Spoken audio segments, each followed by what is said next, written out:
Je suis là pour rencontrer des personnes qui, comme moi, sont de jeunes investisseurs, histoire d'en apprendre de leur parcours, parce que je pense que seul on peut aller vite, mais ensemble on va beaucoup plus loin. Et étant donné que je découvre l'investissement immobilier, les expériences des autres me serviront forcément.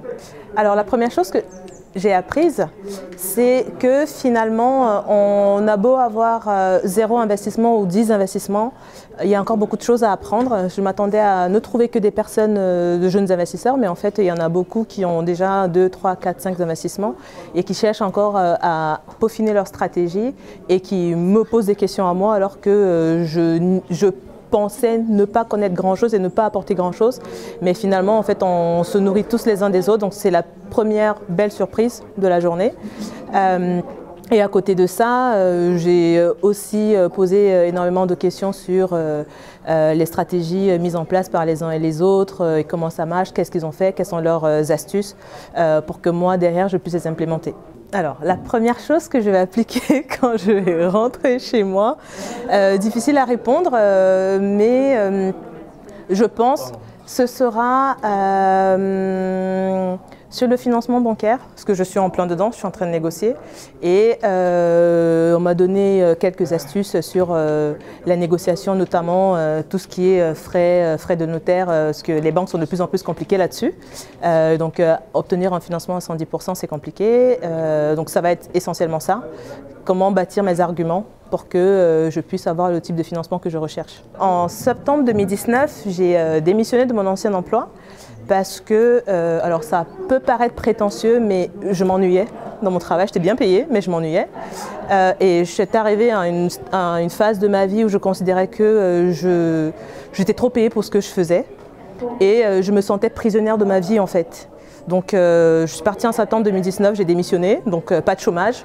Après, ça faisait 7 ans que je travaillais, donc voilà, j'avais quand même un peu d'argent de côté. Et donc j'ai considéré que je ne pouvais pas continuer à être esclave de ma vie, avoir un poids sur mes épaules, alors que voilà, je faisais partie des Français qui, entre guillemets, sont au-dessus de la moyenne.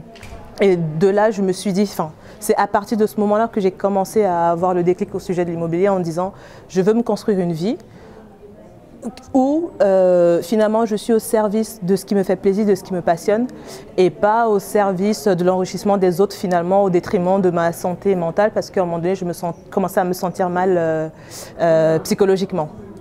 Et donc pour moi c'est ça la liberté financière, c'est être bien dans sa peau, faire ce qui nous plaît et ne pas se sentir esclave de sa vie quand bien même on serait très bien payé. Étant passé moi-même dans une phase d'hésitation, c'est compliqué d'investir 3 000 € sur quelqu'un qui fait des vidéos sur internet qu'on ne connaît pas, qu'on n'a jamais vu. Moi personnellement, j'avais peur de tout.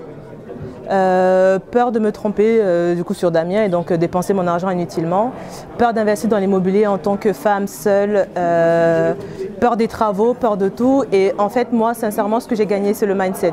La personne que j'étais en avril et la personne que je suis aujourd'hui n'ont rien à voir vraiment en termes de mindset parce qu'aujourd'hui, quelles que soient les peurs je les ai encore et je pense que je les aurai toujours, mais j'apprends à ne plus les voir ou en tout cas ne plus voir que la montagne que j'ai devant moi, mais en tout cas à imaginer le paysage que je peux avoir derrière. Et ça, pour moi, c'est le plus beau cadeau que je pouvais faire cette année.